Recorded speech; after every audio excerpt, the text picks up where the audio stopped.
평안하세요. 오늘도 주님께서 우리에게 허락하신 참 좋은 한날입니다. 우리가 대강절 기간 동안에는 누가복음을 묵상합니다. 17번 동안 예수님이 우리에게 오신 의미를 다시 한번 되새기고 우리의 기도가 필요한 사람들을 기억하고 사랑하는 마음으로 기도하는 사랑의 기도 17, 오늘 그 세 번째 날입니다. 기도하면서 시작하겠습니다.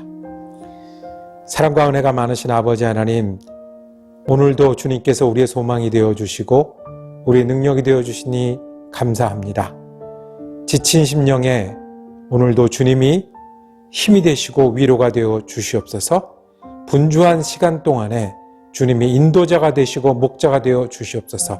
그리고 우리 맡은 자리에서 주님을 바랄 때 기도에 응답하시는 주님으로 말미암아 우리에게 맡겨진 사명을 감당하여 오히려 은혜를 나누며 사는 한 날 될 수 있도록 주님 오늘도 축복하시고 함께하여 주시옵소서. 감사드리오며 우리 주 예수 그리스도 이름으로 기도드립니다. 아멘. 오늘 우리가 함께 읽으실 성경은 신약성경 누가복음 2장 1절에서 21절까지의 말씀입니다. 그 중에 8절에서 14절까지 말씀을 받들어 읽습니다.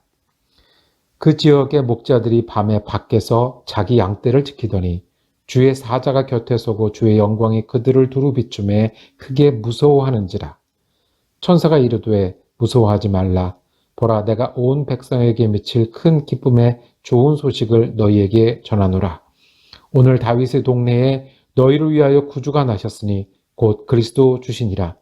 너희가 가서 강보에 쌓여 구유의 뉘에 있는 아기를 보리니 이것이 너희에게 표적이니라 하더니 호련히 수많은 천군이 그 천사와 함께 하나님을 찬송하여 이르되 지극히 높은 곳에서는 하나님께 영광이요 땅에서는 하나님이 기뻐하신 사람들 중에 평화로다 하니라. 아멘. 사랑의 기도 17번 중에 오늘은 그 셋째 시간입니다. 제목이 모든 목자들에게 라고 정하고 은혜 나누기를 원합니다. 우리가 함께 읽은 구절은 예수님의 첫 번 크리스마스를 나타내는 아주 많이 듣고 우리가 사랑하는 내용입니다. 오늘 읽은 말씀 조금 앞에 보면 첫 아들을 낳아 강보로 싸서 구유에 누웠으니 이는 여관에 있을 곳이 없음이러라 했습니다. 한번 장면을 상상해 보실까요? 아기를 낳았는데요. 산모나 아가나 마구간에 있고 싶은 사람은 없을 겁니다. 그리고 첫 아가를 말이 먹이를 채우는 그 구유에 눕혀놓고 싶은 부모는 없을 겁니다. 이 젊은 부부, 첫 아기, 그것도 여행 중에 그리고 소문도 낼 수 없이 조용하게 아기를 낳아야 했던 이 부부. 그런데 누울 곳도 없어서 마구간에 자리했고 거기서 급한 대로 아기를 낳아 이제 말구유에 눕혔습니다.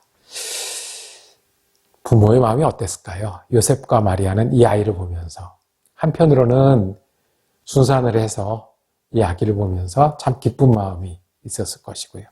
또 한편으로는 이렇게밖에 여기밖에 못 누이는 부모의 마음이 섭섭하고 아쉬운 마음도 있었을 겁니다.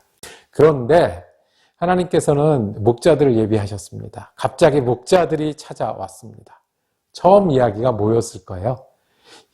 처음 보는 목자들, 일하다가 와서 작업복을 그대로 입고 목자들이었으니까 무슨 냄새가 났을까요?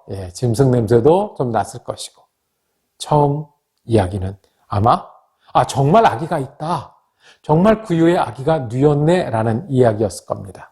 이 목자들이 요셉과 마리아, 이제 갓 아기를 낳고 눕혀놓은 이 부모에게 이야기를 전합니다. 우리가 천사를 보았습니다. 9절입니다. 주의 사자가 곁에 섰고 주의 영광이 그들을 두루 비침에 크게 무서워하는지라. 처음에는 우리가 겁을 먹었습니다. 천사인 줄 알아봤거든요. 근데 그분이 우리들에게 말씀했습니다. 그리고 그 이야기를 전합니다. 11절입니다. 오늘 다윗의 동네에 너희를 위하여 구주가 나셨으니 곧 그리스도 주시니라. 우리를 위해서 구주가 나셨다고 했습니다. 그분이 그리스도라고 말했습니다.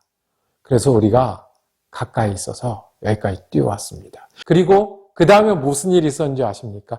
우리가 하늘에 찬양을 들었습니다. 이 젊은 부부에게 얼마나 위로가 됐을까요? 악단도 없이, 그리고 둘이만 아이 눕힐 것도 없는 이 부모에게, 이 아기가 하나님께서 약속하셨던, 예언하셨던 그 아기 맞구나. 그리고 이분들이 우리에게 기쁜 소식을 전해 주었구나. 왜 목자였을까요? 성경은 이 목자들이 왜 선택되었는지에 대해서 얘기하지 않고요. 목자들이 무엇을 하고 있었는지에 대해서 말씀합니다. 자, 8절입니다. 그 지역의 목자들이 밤에 밖에서 자기 양떼를 지키더니 그 근처에 있었어요. 그런데 이분들은 성경이나 예배나 아니면 다른 어떤 것과 상관없이 그냥 자기 일을 하고 있었어요. 밤에 양떼를 지켰다고 그랬어요. 그러니까 부지런히 일해야 되는 사람들이고요. 어쩌면 높은 직책이나 아니면 양의 주인이 아니었을지도 몰라요. 양이 들판을 찾아 여기저기 다녀야 되기 때문에 그것을 따라서 들에서 자던 그런 사람들이었어요. 다시 말해서 목자는 근처에 있었지만 이 소식을 특별히 들을 만한 사람도 아니었고 자기 일을 그저 해야 되는 그런 바쁜 사람들이었어요. 그 사람들에게 이 기쁜 소식이 들렸습니다. 목자를 위한 복음입니다. 그 목자들에게도 기쁨이 된 거예요. 그 목자들이 그 아기를 보고 더 기뻐하게 된 거예요. 그 목자들이 천국의 찬양을 들을 수 있었고 자기 입으로 기쁜 소식을 전하며 그 기쁜 찬양이 자기 찬양이 되었던 거예요. 크리스마스는 예수님의 오심은 목자들에게 기쁨이 되었고 그 기쁜 소식을 예수님의 가족들에게도 전해줬고 자기 입으로 찬양했습니다. 목자들에게 천사가 보였고요. 그래서 그 사람들로 하여금 하나님은 일하게 하신 겁니다. 자, 하나님은 천사를 통해서 사가랴에게 말씀하셨고 마리아에게 말씀하셨고 요셉에게 말씀하셨고 그렇게 보면 이 목자들도 하나님 계획 가운데 인도하신 가운데 있었겠네요. 어떻게 인도하셨을까요? 목자같이 바쁜 사람도 목자같이 이 소식으로부터 멀리 있는 사람도 곁에 있지만 알지 못하던 사람도 전혀 이 소식이 처음 들릴 것 같지 않은 사람에게도 하나님은 말씀하셔요. 너희를 위해서 오신 구주시라. 그리고 이것이 너희에게 큰 기쁨의 소식이다. 너무 기뻐서 그 소식을 알게 되면 전하고 찬양할 수밖에 없는 소식이다라고 말씀하십니다. 목자에겐 천사가 나타나셨고 우리에게는 어떻게 가르쳐 주실까요? 네, 말씀을 통해서 같이 듣게 하셨고 같이 기뻐하게 하셨습니다.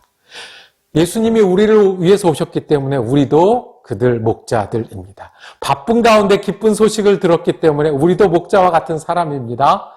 그리고 예수님이 오셨기 때문에 기뻐할 수 있기 때문에 그 성탄이 우리를 위한 축복이기 때문에 우리도 목자 같은 사람들입니다. 천사를 안 볼 것 같은 사람들 중에 우리도 있나요? 바쁜 가운데 있는 사람들 중에 우리도 있나요? 오늘도 텐트를 치고 밖에서 자야 하고 많은 일로 분주한 사람들 중에 우리도 있나요? 주님 말씀하십니다. 너희를 위하여 그리스도가 오셨고 이 기쁜 소식이 너희 소식이고 그리고 이 기쁜 소식을 나눌 때 천국의 찬양이 우리의 찬양이 된다고 전해 주십니다. 우리가 목자입니다. 목자와 같은 여러분, 예수님이 기쁨이 되는 걸 믿으시길 바랍니다. 이번 크리스마스는 예수님이 다시 우리 마음에 오셔서 우리 기쁨이 되고 그 기쁨을 나눌수록 우리 찬양이 되기를 원합니다. 그리고 또 오늘 우리가 이 기쁨, 성탄의 기쁨을 기다리는 사람으로 함께 기도하기 원하는 사람들이 있습니다. 목자와 같은 사람들이 있을까요? 분주하게 자기 일을 하고 성탄 참 기쁜 소식과 찬양하기 힘든 분들. 제가 아는 장로님 한 분이 계십니다. 제가 잠시 그 교회를 다녔었는데 그 장로님 때문에 그 교회를 더 다니고 싶었던 참 훌륭한 장로님이셨습니다. 근데 그분이요, 25일날 크리스마스 날도 예배했는데 예배 끝나고 일하러 가셔야 된다는 거예요. 어디에요? 저 사우스 사이드에 가게 문을 열고 장사를 해야 한다는 거예요. 아마 금년에도 지금도 우리가 성탄의 기쁨과 예수 그리스도 이름을 부를 때 바쁘고 분주해서 참 기쁨으로 오신 예수님 집중하지 못하는 그런 분들 혹시 기억하십니까? 목자에게 그랬던 것처럼 예수의 음성이 다시 들리고 예수를 만나는 일이 다시 되고 예수가 오신 기쁨이 넘치는 성탄절 되게 해달라고 우리가 함께 기도하겠습니다. 또는 곁에 있었지만 전혀 예수님이 오시고 하나님의 음성과 상관없었던 것 같은 사람들. 실은 성탄절은 그분들을 위해서 기쁨이 되어야 합니다. 예수도 잘 알지 못하고 성탄절의 의미도 잘 알지 못하고 그저 분주하게 지나가는 분들. 그래서 성탄절은 그저 TV 보는 날, 쉬는 날, 어린이날, 가족하고 지내는 게 전부지라고 알고 넘어가는 분들. 그분들이 참 예수님이 오신 기쁨, 예수님이 우리에게 오신 그 은혜, 그래서 찬양하고 찬양을 나누고 기쁨을 나누는 성탄절이 되게 해달라고 여러분들 그분들 이름 불러가면서 오늘도 함께 기도하는 날 되기를 원합니다. 기도하겠습니다. 주님, 목자에게 오셔서 기쁨이 되시고 찬양이 되으셨던 주님, 오늘도 우리에게 오셔서 우리의 기쁨이 되시고 찬양이 되어 주시옵소서. 분주하고 그리고 주님을 기억하거나 집중하기 어렵거나 여전히 날마다 짐을 지고 살아가는 우리 가운데도 우리 주님이 오시고 주님이 나를 위해서 오시고 주님이 오셔서 새로운 삶을, 새로운 구원을 시작하신 그 기쁨과 찬양이 우리 가운데 넘치게 하여 주옵소서.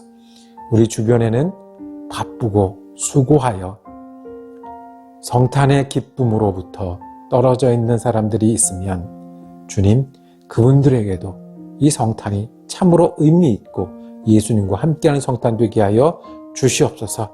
특별히 예수를 모르고 성탄의 의미를 잘 모르는 내 친구, 내 가족, 내 이웃, 하나님 기억하여 주셔서 그분들에게도 목자에게 그러셨던 것처럼 예수 그리스도를 찾고 만나고 기쁨으로 지내는 성탄절이 되게 은혜 내려 주시옵소서.